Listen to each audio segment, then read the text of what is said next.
Selamat malam pemirsa, di tengah kondisi penambahan jumlah pasien positif COVID yang terus meningkat, ini nampaknya kondisi utang juga mengkhawatirkan. Bagaimana tidak catatannya hingga bulan April 2021 ini rasionya sudah sampai 41,64% dan totalnya sebesar 6.418 triliun rupiah. Yang artinya kalau dihitung-hitung per orang warga negara Indonesia paling tidak menanggung beban hutang sebesar 24 juta per bulannya. Jadi jumlah yang tidak sedikit sebenarnya apabila kita hitung pendapatan per kapita kita yang tidak sampai segitu per bulan.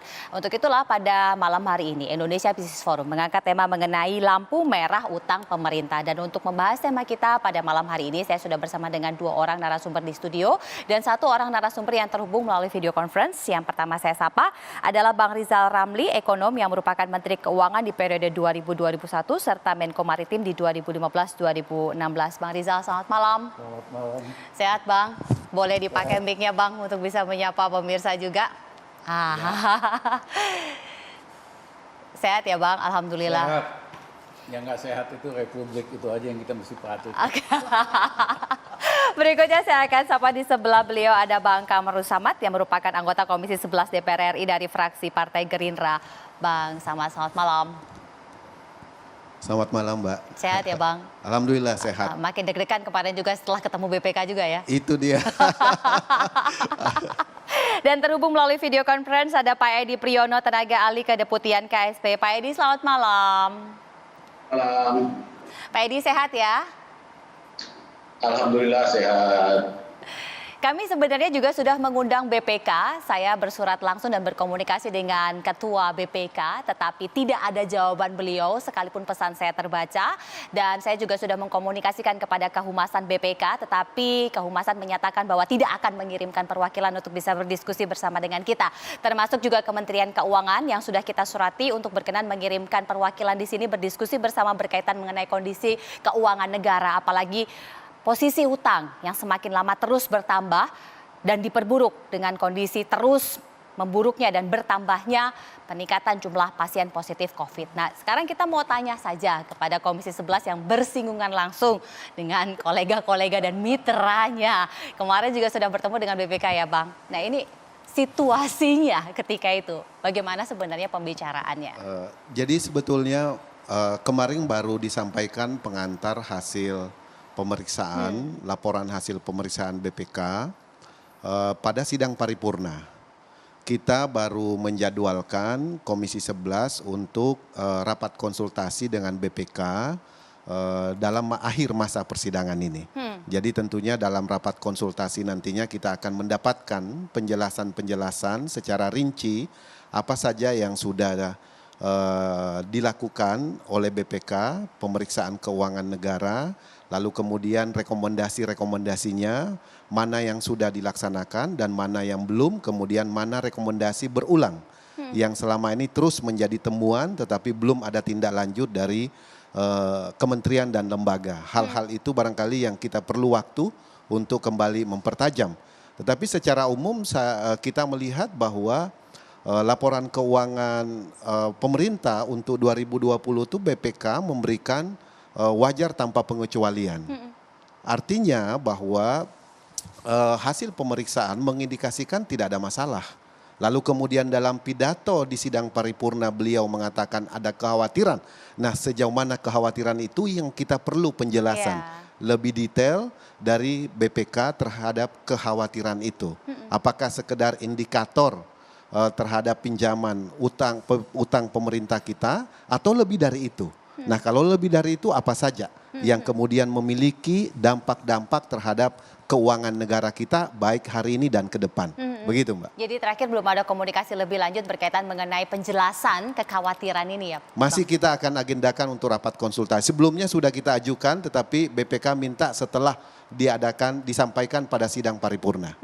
Sekali lagi kami sebenarnya sudah mengundang pihak BPK untuk kita sama-sama berdiskusi di sini. Paling tidak mengurangi kekhawatiran masyarakat yang makin deg-degan dengan pernyataan Kepala BPK. Kira-kira seperti itu. Tapi kalau bicara tentang kondisi keuangan, semenyedihkan itukah anggaran kita?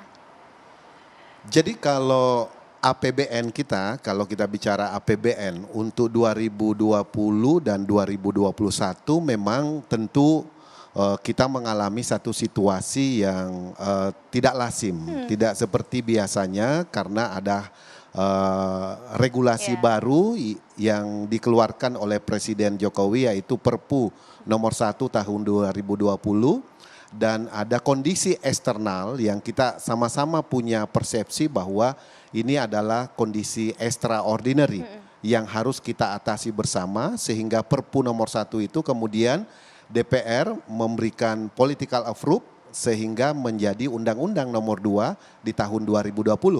Dengan harapan tentunya kita berharap dengan adanya undang-undang itu tetap menganut prinsip-prinsip kehati-hatian dalam merumuskan perpres atau turunan peraturan daripada undang-undang itu supaya kemandirian fiskal kita, lalu kemudian fiscal sustainability kita tetap bisa terjaga dan juga yang terpenting adalah pengendalian defisit kita, kemudian yang bahasa pemerintah itu selalu sebut di hilirnya adalah spending better, yaitu bagaimana mewujudkan supaya belanja itu betul-betul berkualitas. Begitu, Mbak. Sudah berkualitaskah Bang Rizal kalau dari catatan Bang Rizal?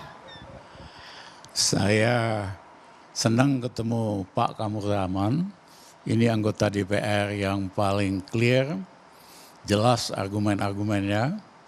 Dan juga Mas Edi, bersyukur masih ada pejabat yang mau diskusi publik. Tapi saya ingin flashback sedikit, Birgita. Awal 2019 kami mengatakan awas utang Indonesia, ekonomi Indonesia sudah lampu kuning. Seperti biasa saya dibantah-bantah oleh Menteri Keuangan, oleh Pak Luhut Panjaitan. Bahkan Pak Luhut berani-beraninya nantang saya buat debat debat. Ya saya terima asal di depan TV dan banyak sekali TV yang kepengen tuh cover itu. Begitu saya bersedia Pak Luhut mundur teratur. Kenapa? Karena mereka berdua, Menteri Keuangan dan Pak Luhut, selalu menggunakan indikator yang misleading, yang relatif menyesatkan untuk membenarkan kita perlu nambah hutang terus. Yaitu indikator utang dibandingkan GDP, rasionya berapa. Ya kan? Dikatakan bahwa ini masih aman. Dibandingin Amerika, uang kita masih rendah banget. Dibanding sama Jepang, apalagi. Ya kan? Dan sebagainya. Dua orang ini, saya mohon maaf, ya naif sekali. Amerika satu-satunya negara yang bisa ngutang berapa saja, tinggal nerbitkan uang, Federal Reserve, dia jual dolarnya ke seluruh dunia. Nah, masih banyak yang beli dolar karena Amerika negara superpower. Satu-satunya negara yang bisa nyetak uang, jual di seluruh dunia, namanya Amerika. Karena Amerika, Brigita, adalah superpower. Begitu Amerika nggak superpower, nggak ada yang mau beli dolar, rontok ekonomi Amerika. Ya, jadi argumen dua-duanya itu, mohon maaf, menyesatkan. Kemudian Jepang, dikatakan utang kita lebih kecil dari Jepang. Dari segi nilai absolut dan persentase betul. Tapi yang mereka berdua kurang paham adalah Jepang itu kebanyakan mereka minjem 85% dari dalam negeri, dari investor dalam negeri. Sehingga mereka tidak mengalami istilahnya itu risiko currency, tidak ada goncangan volatility terhadap mata uangnya. Ya, yang kedua, mereka lupa Jepang itu selain borrower juga investor di seluruh dunia yang besar. Sama dengan Amerika juga. Amerika itu selain borrower, tukang minjam, tapi dia juga investor dan kreditor ke seluruh dunia. Nah, argumen ini nggak pernah disampaikan secara objektif. Dan saya berikan contoh, Jepang misalnya, itu posisi net international open position, yaitu posisi investasinya di luar negeri dibandingkan di dalam negeri, itu mereka surplus atau plus 3,375 triliun US dollar. Ya, 3,375 triliun US dollar. Sementara Indonesia itu net debtor, ya, posisi net international open position kita itu bukan positif, tapi negatif 281 juta dolar. Negara-negara tetangga kita kayak Vietnam, Malaysia, rata-rata itu net international investment positionnya itu surplus dan positif. Jadi mohon maaf pejabat-pejabat kita kebiasaan tidak memberikan informasi yang benar. Nah, dulu juga menjelang krisis 98, kami udah wanti-wanti bakal terjadi krisis, dibantah oleh waktu itu Menteri Keuangan Mari Muhammad, Gubernur Bank Indonesia Sudrajat, tapi argumennya bagus-bagus karena mereka nggak pakai buzzer. Hari ini pejabat itu kalau ngomong gitu dibela oleh buzzer-buzzer yang jumlahnya ratusan ribu yang memberikan analisa yang ngawur sehingga kita tidak awas tentang bahaya itu. Nah, sebetulnya apa sih indikator yang paling tepat kalau mau tahu kita itu utangnya aman apa tidak?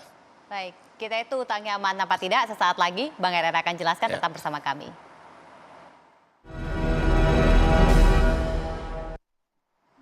Jadi kalau utang gimana Bang?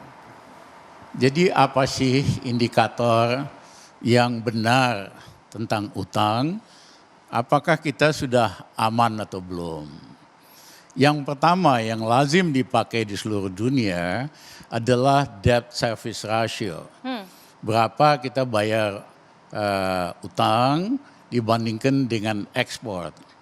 Nah ternyata Indonesia angkanya kalau tier 1 definisinya sama udah 27%. Kalau tier 2 dalam pengertian yang luas itu udah 2,6%. Ini kalau kita bisa lihat. Batas amannya itu 20%. Kita ini sudah tidak aman. Ini Karena grafik ini jelas sekali ya, kewajiban membayar hutang pokok dan bunganya makin besar. Ya, di situ untuk bayar pokoknya saja 456 triliun. Untuk bayar bunganya ini tahun 2020 60 triliun, total 770 triliun. 2021 untuk bayar bunganya saja 373 triliun plus pokoknya itu 800 triliun. Itulah yang levelnya sudah berbahaya. Nah yang kedua adalah debt to export ratio. Itu Indonesia juga udah 215%. Yang ketiga adalah primary balance. Primary balance kita untuk tahun lalu itu 124 triliun. Artinya untuk bayar bunganya aja kita masih minjam. Lah kok bisa? Dari lubang tutup lubang gitu istilahnya. Kok bisa Menteri Keuangannya bilang aman-aman? Amannya di mana? Ya kan? Ini kredit itu kan kapasitas membayar. Kapasitas membayar kita itu udah susah. Nah, indikator yang keempat adalah telah terjadi crowding out. Ya, artinya pertumbuhan kredit tahun lalu itu minus 2,4%. Bulan Mei ini minus 1,3%. Iya. Artinya itu apa? Kalau kita mau tumbuh ekonomi 6%, pertumbuhan kredit itu harus 15-18%. Ini pertumbuhan kreditnya negatif, minus 2,4%. Artinya apa? Boro-boro di dalam ekonomi itu ditambahkan uang atau likuiditas, malah kesedot oleh surat utang negara Itulah yang menjelaskan kenapa daya beli rakyat anjlok. Daya beli rakyat itu anjlok, padahal ini 55% dari GDP. Iya. Jadi ini ada kagak ada COVID yang menyebabkannya karena uang beredar, likuiditas disedot untuk membayar hutang soon. Bukan hanya karena corona. Ini penipuan satu lagi nih, seolah-olah ini hanya karena corona gitu loh. Iya. Ya, nah yang kita juga meminjam dengan bunga mahal banget. Tadi saya kasih contoh di sini, Indonesia kalau nerbitin bond, yieldnya 6,6%. Filipina yang ratingnya lebih rendah dari kita, 3,8%. Iya. Vietnam 2,1%, Thailand 1,6%. Kan baik berarti. Bukan. Harusnya kita lebih murah dari 3 negara ini karena rating kita lebih tinggi. Ini saking dableknya minjem itu lebih mahal 2 kalinya. Iya kan? Nah, kalau Indonesia nerbitin bond 1 miliar dolar, selisih bunga 2% saja, bunga berbunga 10 tahun, itu nambah bunganya sepertiganya. Iya. 3 miliar dolar tambahan bunganya. Itulah kenapa diuber pajak buat rakyat, sembako, pendidikan, Baik. dan sebagainya. Ya, saya mohon maaf Pak Jokowi memang kalau dengerin Menteri Keuangannya makin lama makin ikut ini juga. Kita coba tanya sama Pak Edi sebelum nanti, ini masih ada catatannya beberapa lembar lagi, tetapi biar Pak Edi mengkonfirmasi terlebih dahulu. Pak Edi, ini catatannya sebenarnya tidak sebaik yang disampaikan. Dengan kondisi kredit yang minus tidak mungkin pertumbuhan 8 dan memang sudah direvisi tidak mungkin 8 dengan kondisi pertambahan jumlah pasien corona positif yang semakin meningkat. Silakan Pak Edi. Ya, saya kira kalau kita perhatikan kan ada banyak indikator ya. Kalau adalah untuk menilai keamanan utang ya. Kalau kita bilang semua indikator baik ya enggak juga gitu. Tetapi kalau kita bilang semua indikator buruk ya menurut saya enggak juga. Misalkan begini ya, masalah tadi ya risiko utang dalam arti yang dipegang oleh investor asing ya. Sekarang ini kan 77 atau 78% dari surat utang negara itu kan ya pembelinya kan orang Indonesia sendiri ya, sedangkan untuk yang pembeli dari asing itu kan hanya sekitar 22 sampai 23% gitu ya. Nah, jadi saya kira itu adalah menunjukkan bahwa ya kita tentu saja punya risiko ya, tetapi risiko itu tidak terlalu besar ya. Dan tadi yang disebutkan oleh Pak Rizal Ramli, rasio utang terhadap PDB ya, kita kan IMF memperkirakan kita 41% ya. Angkanya memang itu, tapi angka yang sama kan kita bisa interpretasikan macam-macam.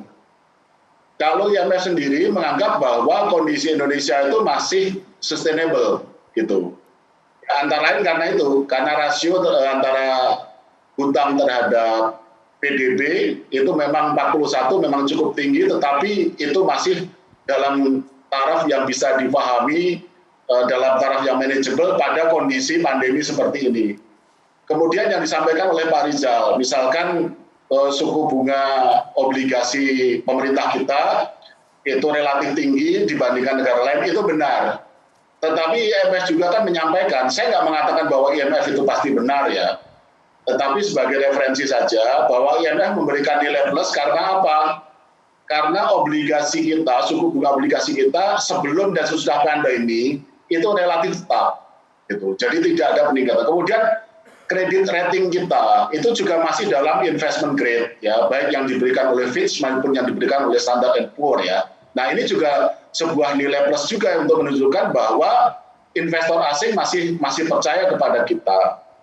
Kemudian yang tentang defisit keseimbangan primer tadi yang disebut oleh Pak Rizal Ramli, benar bahwa defisit keseimbangan primer kita tahun lalu itu cukup besar yang tadi disampaikan oleh Pak Rizal ya. Tapi kita jangan lupa bahwa sebelum kemudian pandemi datang, di dalam APBN 2020 itu defisit keseimbangan primer kita hanya 12 triliun. Saya sebut jumlahnya ya, karena tahun sebelumnya itu 77 triliun dan itu sudah merupakan suatu perbaikan.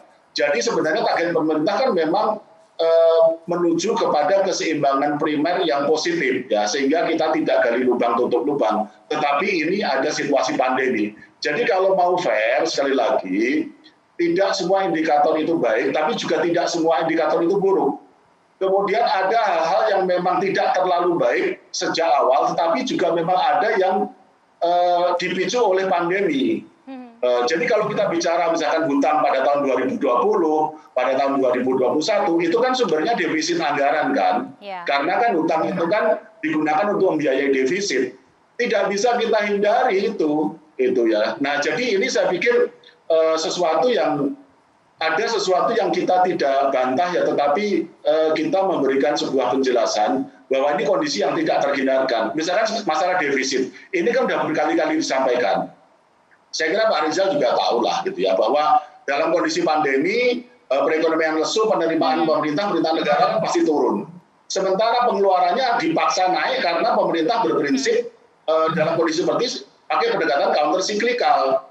Jadi dalam perekonomian lesu pemerintah harus menggunakan pengeluaran pemerintah APBN-nya untuk mendorong perekonomian. Dalam arti belanjanya nggak boleh turun. Yeah. Jadi penerimaannya turun, tetapi belanjanya harus naik. Nah, defisitnya membesar kan gitu. Dan ini terjadi paling tidak sampai dengan tahun 2022, dan itu yang tadi disebut oleh Pak Kamru Samad bahwa defisit kita diperkenankan melebihi 3% sampai tahun 2022. Dan sekarang yang menjadi tantangan bagi pemerintah adalah bagaimana untuk kembali defisit itu maksimal 3% pada tahun 2023. Nah, kemudian masalah lampu merah ya, saya pakai analogi itulah. Oke lah, katakanlah benar kita sekarang lampu merah. Tapi kalau kita lihat dalam satu rentang perjalanan, ya biasa dong. Kadang-kadang kita pas kena lampu merah, nanti kuning lagi, kita hijau lagi, kan jalan lagi gitu. Jadi dalam satu rentang perjalanan, saya pikir ya wajar saja ya. Saya hanya ingin mengatakan bahwa saya tidak mengatakan kita tidak punya masalah utang sama sekali ya, tidak seperti itu. Tetapi menurut kami bahwa memang utang pemerintah masih dalam level yang sustainable, dalam level yang manageable, dan menurut kami ini masalah akan berkurang nanti setelah pandemi. Kita sulit mengatakan pandemi saya, paling tidak tahun 2023 ketika kita dipaksa oleh regulasi untuk kembali kepada defisit anggaran maksimal 3%, dan defisit ini di APBN 2020 ya, itu artinya sebelum pandemi ya, itu cuma 1,7% loh dari PDB loh, padahal maksimalnya bisa 3%. Jadi seperti itu yang nggak bisa kami sampaikan. Ya memang masih wajar karena hasil audit BPK pun wajar tanpa pengecualian. Tapi di sidang paripurna mengatakan mengkhawatirkan. Nah, nanti kita coba konfirmasi lagi sama Bang Kamru Samad kondisinya ketika proses pengawasan di Komisi 11 ini seperti apa. Sesaat lagi tetaplah bersama kami.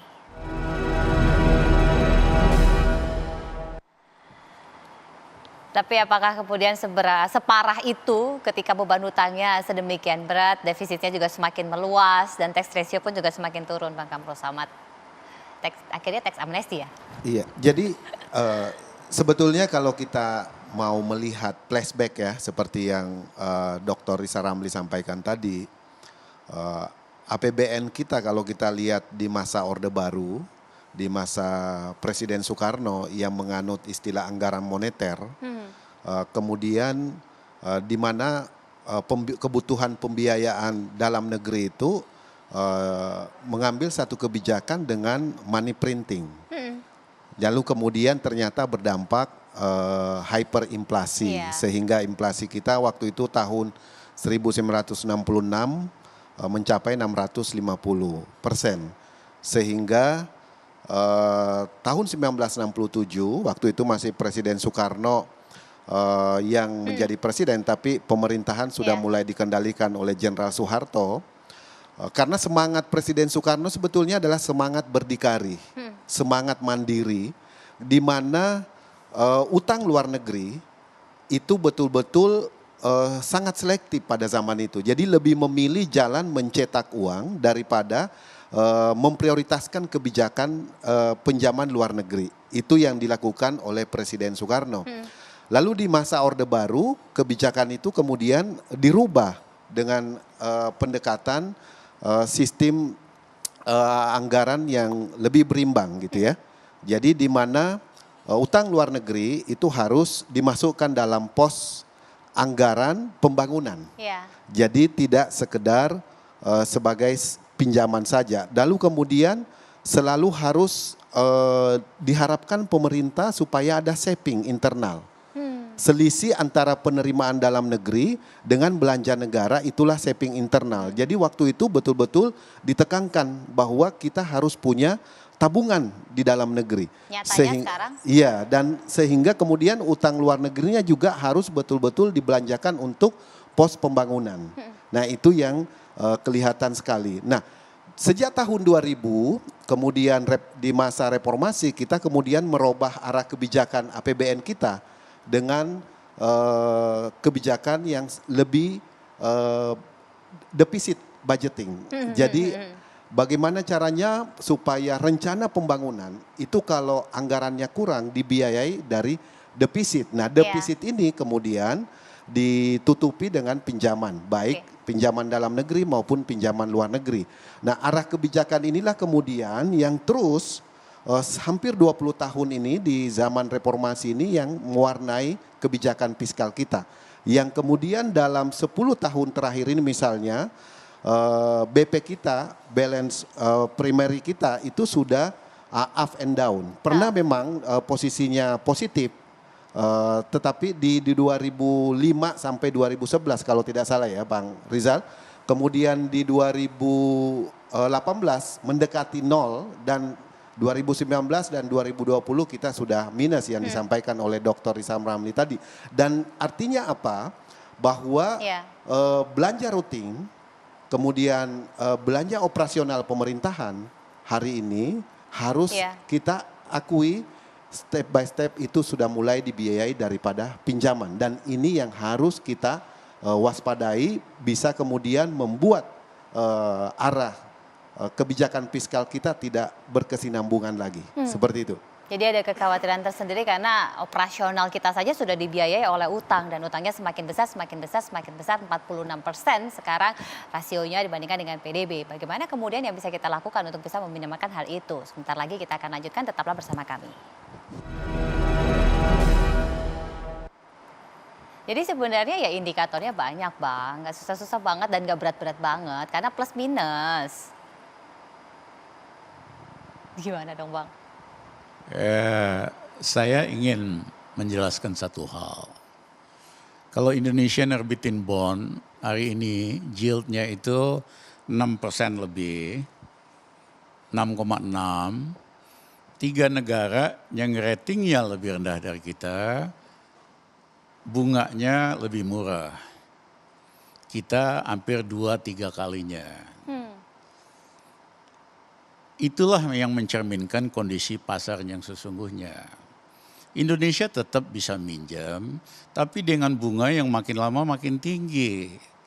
Ya, jelas debitur yang resikonya tinggi seperti Indonesia, yieldnya harus tinggi. Kalau nggak ada yang mau beli utang Indonesia.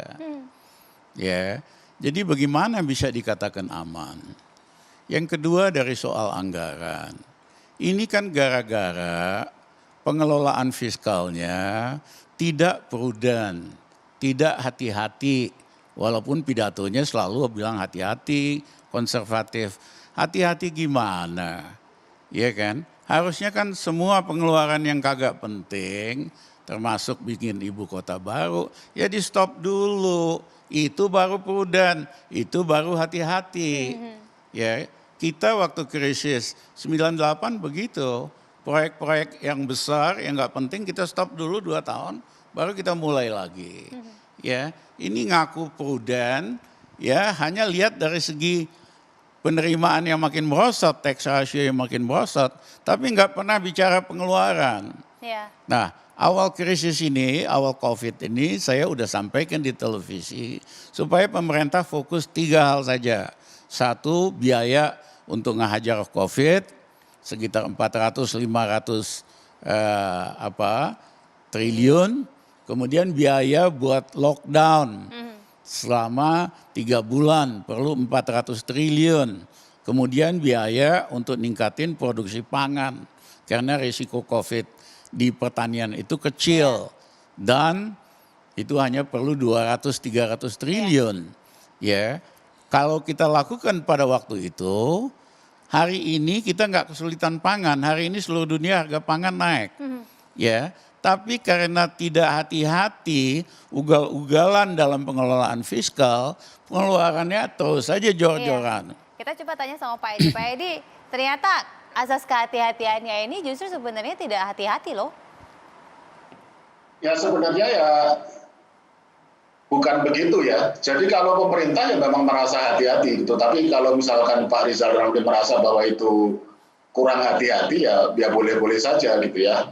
Kemudian masalah tadi ya. Jadi saya kira secara prinsip sama ya, bahwa pada akhirnya kan kita berusaha mengurangi utang dengan berusaha mengurangi defisit. Dan setuju memang bahwa kalau mau mengurangi defisit ya either belanjanya ditekan atau penerimaannya ditambah, kan sebenarnya prinsipnya seperti itu. Nah ini memang kenyataannya ya tidak selalu mudah ya Bapak Ibu semua ya, baik yang di studio maupun yang di rumah. Jadi pada praktiknya nggak selalu mudah gitu ya. Mungkin kita harus nanti bicara lebih banyak dengan Pak Kamru Zamad yang di DPR nih. Apakah memang mudah untuk meng-cut budget dan sebagainya gitu ya. Itu tidak mudah gitu. Tapi secara prinsip sih oke ya. Tapi sekali lagi ya bahwa saya kira kita pada satu titik temu adalah bahwa kita perlu memperbaiki kualitas belanja ya, itu setuju ya. Nah tetapi kualitas belanja itu yang seperti apa lah, itu yang mungkin kita bisa beda gitu ya. Tetapi secara prinsip bahwa pemerintah perlu memperbaiki kualitas belanjanya itu bisa disetujui ya saya kira dengan mudah. Dan pemerintah perlu mengurangi defisit untuk mengurangi utang ya, itu juga setuju dan pemerintah ke sana. Tapi mungkin kita bisa berbeda pendapat soal caranya aja kalau menurut kami ya. Gitu. Nah termasuk yang tadi kami sebut gitu ya. Kalau misalkan Kepala BPK merasa khawatir, ya boleh saja kan, khawatir kan boleh saja gitu ya. Tetapi ya kita di pemerintah bukannya sama sekali menganggap bahwa ini masalah enteng, bukan seperti itu ya. Tetapi kita masih optimistik bahwa situasi masih bisa di-manage dan situasi bisa segera membaik, terutama setelah COVID-nya terkendali, perekonomian kembali pulih dan sebagainya, sehingga kita akan kembali ke situasi yang lebih baik, setidaknya seperti ketika sebelum pandemi, setidaknya seperti itu. Syukur-syukur lebih baik. Ya, jadi bagaimana caranya sesaat lagi, tetap bersama kami. Kita sudah di segmen akhir, jadi caranya gimana dong? Saya persilakan Bang Rizal dulu.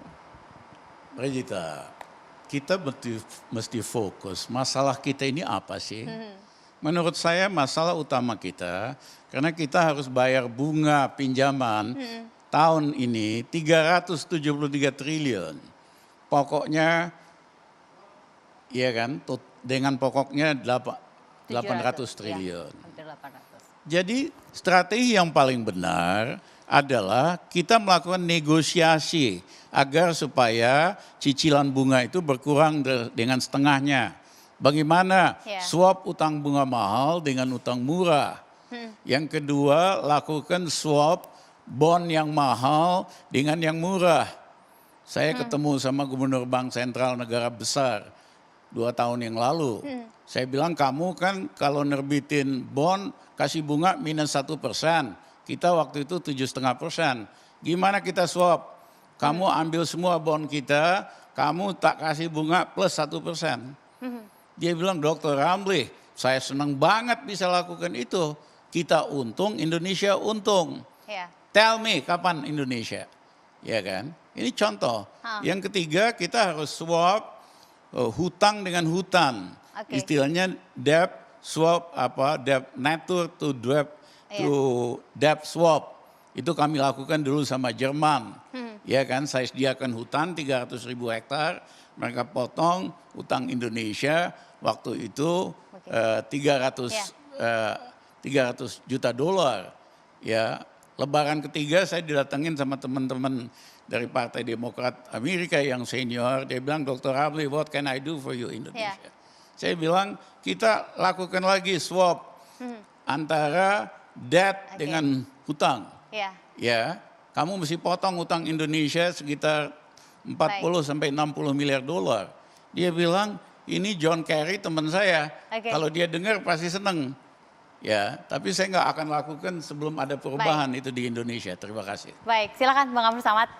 Ya, saya ada 3 poin sebetulnya yang ingin menjadi perhatian kita, Oke. termasuk pemerintah. Yang pertama, hentikan anomali kebijakan fiskal. Oke. Apa yang saya sebut anomali kebijakan fiskal, defisit kita semakin meningkat, tetapi silpa kita juga meningkat. Apa artinya? Bahwa realisasi utang kita itu lebih besar daripada kebutuhan. Oke. Ini yang artinya masih ada kekurang akuratan. Yang kedua, penajaman terhadap penggunaan anggaran. Ini sangat penting. Baik. Jadi fokuskan dulu pada penanganan COVID dan pemulihan ekonomi. Yang ketiga, hentikan anggaran yang tidak tepat sasaran. Caranya salah satunya integrasikan data bansos dengan data subsidi supaya betul-betul kita bisa mengurangi bantuan pemerintah sehingga tidak tepat sasaran lagi. Itu yang sangat penting dilakukan supaya tekanan fiskal kita bisa kita atasi. Begitu, Mbak. Kuncinya adalah data. Pak Edi, silakan terakhir dari Pak Edi. Ya, yang terakhir yang disampaikan Pak Kamil Samad itu sedang dilakukan ya. Sekarang kan pemerintah sedang mengubah dalam proses mengubah skema subsidi dari subsidi barang ke subsidi orang. Dan itu basisnya adalah DTKS ya, jadi hanya untuk orang yang miskin atau rentan miskin. Tapi sebagai sebuah penutup, saya ingin sampaikan begini. Kita waspada, iya, kita perlu peningkatan kualitas belanja, iya, kita perlu mempertimbangkan skenario-skenario yang seperti yang disampaikan Pak Rizal Ramli, iya, tetapi saya kira kita tidak perlu terlalu khawatir ya. Kita waspada tapi tidak perlu terlalu khawatir. Baik, terima kasih Pak Edi, terima kasih Bang Rizal, terima kasih Bang Kamrul Samad. Rem darurat sudah diinjak, mudah-mudahan saja ini bisa menyelamatkan kita semua, termasuk juga dari jurang hutan yang semakin banyak dan semakin dalam. Saya akhiri sampai di sini, saya Brigita Manaro pamit, selamat malam, sampai jumpa.